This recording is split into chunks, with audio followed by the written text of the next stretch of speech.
how long can you be in the US as a tourist, either in a single trip or through multiple trips? The short answer, of course, is for however long the CBP officer admits you.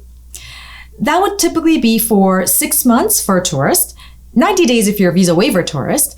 But in this video, let's get down to a bit more detail that for some of you may make all the difference. Hi, I'm Soyuna Tak. I'm an attorney and we release videos about the law, including immigration. If this is of interest to you, and if you want to know more about how the law can serve you, please subscribe. First, let's clear up a misconception that we run across somewhat more often than you may think, and that is regarding the difference between having a visa versus status. So let's say that you have a 10-year multiple entry tourist visa. So that means your visa, the validity period of your visa is 10 years, and you can take more than one trip using that visa. So, whatever the length of your tourist visa may be, it's confusing because that does not mean that you can come to the US and live here for 10 years or however many years as a tourist. Logically speaking, not that US immigration is necessarily that logical, but if you lived here for years, you wouldn't be a tourist. Instead, this would be your home, a place of residence or domicile, as we say in legal speak. So really, a visa is like an invitation to present yourself at the door or at the US border, and it does not guarantee admission or entry.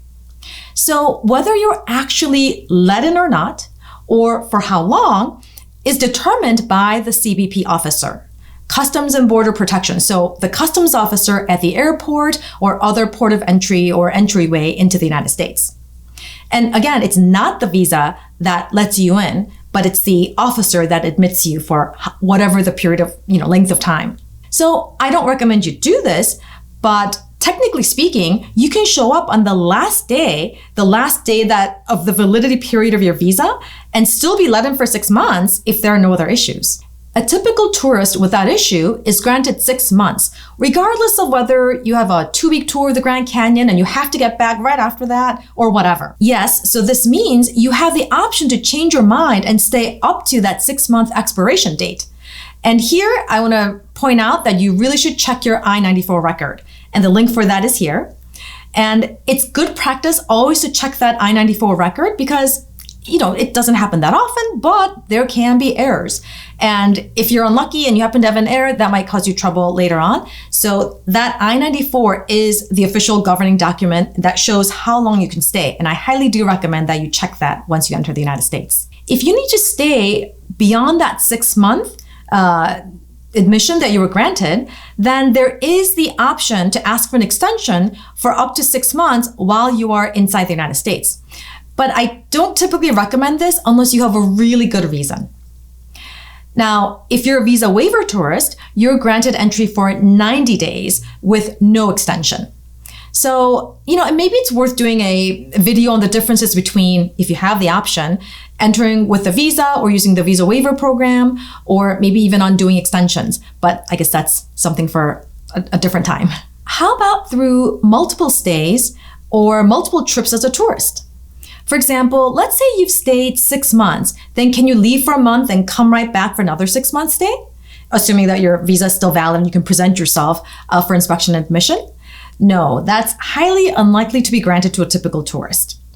As a general rule, in order to be a tourist, you have to be out more than you are in the US in terms of both looking at your recent trips as well as in the past year, for example.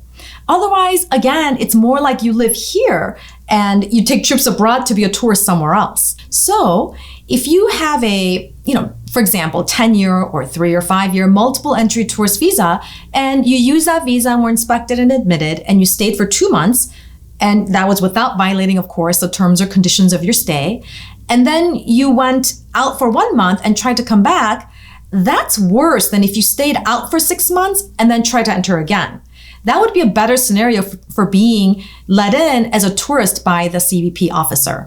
Hopefully this video clears up some confusion, especially about the validity period of the tourist visa versus how much you can actually be in the US in tourist status, so that you can better understand and plan for your awesome trip or multiple trips to the United States. If you found this helpful, please like the video, and for more like it, please subscribe.